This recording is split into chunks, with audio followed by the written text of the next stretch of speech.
തിരുവനന്തപുരം ശിശുക്ഷേമ സമിതിയിലെ 2.5 വയസ്സുകാരിയെ മർദ്ദിച്ച സംഭവം നമ്മളെ ഏറെ വേദനിപ്പിച്ചതാണ്. അച്ഛനും അമ്മയും നഷ്ടപ്പെട്ട് ഇവിടെ എത്തിയ കുട്ടിയോട് അതിക്രൂരമായിട്ടാണ് 3 ആയമാരും പെരുമാറിയത്. ആ കേസിൽ തെളിവ് നശിപ്പിക്കാൻ ശ്രമം നടന്നെന്നാണ് പോലീസ് നൽകുന്ന വിവരം. അറസ്റ്റിലാകും മുൻപ് 3 ആയമാരും നഖം മുറിച്ചു കളഞ്ഞു. മറ്റു കുട്ടികളെ ഇവർ ഉപദ്രവിച്ചിരുന്നോ എന്നറിയാൻ ആയമാരെ വിശദമായി ചോദ്യം ചെയ്യാനാണ് പോലീസിൻ്റെ നീക്കം. ഇതിനായി മ്യൂസിയം പോലീസ് വഞ്ചിയൂർ കോടതിയിൽ കസ്റ്റഡി അപേക്ഷ നൽകിയിട്ടുണ്ട്.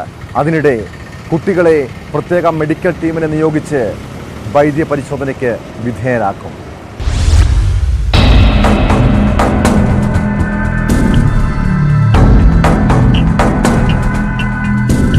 കിടക്കയിൽ മൂത്രമൊഴിച്ചതിന് 2.5 വയസ്സുകാരിയുടെ സ്വകാര്യ ഭാഗത്ത് മുറിവേൽപ്പിച്ച ആയമാർ അറസ്റ്റിലായതിനു പിന്നാലെയാണ് മുഴുവൻ കുട്ടികളെയും വൈദ്യപരിശോധനയ്ക്ക് വിധേയരാക്കാനുള്ള തീരുമാനം. ശിശുരോഗ മാനസികാരോഗ്യ വിദഗ്ധരടങ്ങിയ സംഘമാണ് പരിശോധന നടത്തുക. വൈദ്യസംഘത്തെ നിയോഗിക്കാൻ ആവശ്യപ്പെട്ട് CWC ജില്ലാ മെഡിക്കൽ ഓഫീസർക്ക് കത്ത് നൽകും.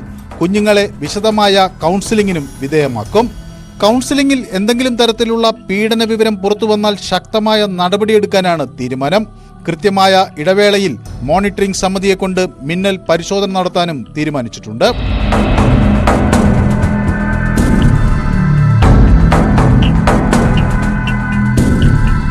സംഭവത്തിൽ അജിത, മഹേശ്വരി, സിന്ധു എന്നീ ആയമാരെയാണ് അറസ്റ്റ് ചെയ്തത്.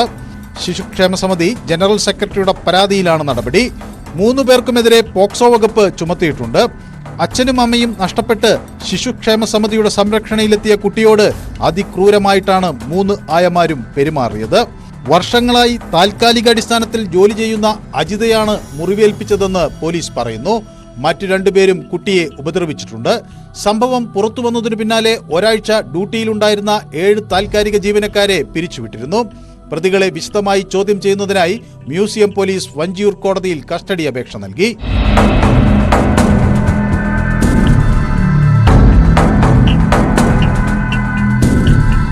ന്യൂസ് 18 തിരുവനന്തപുരം.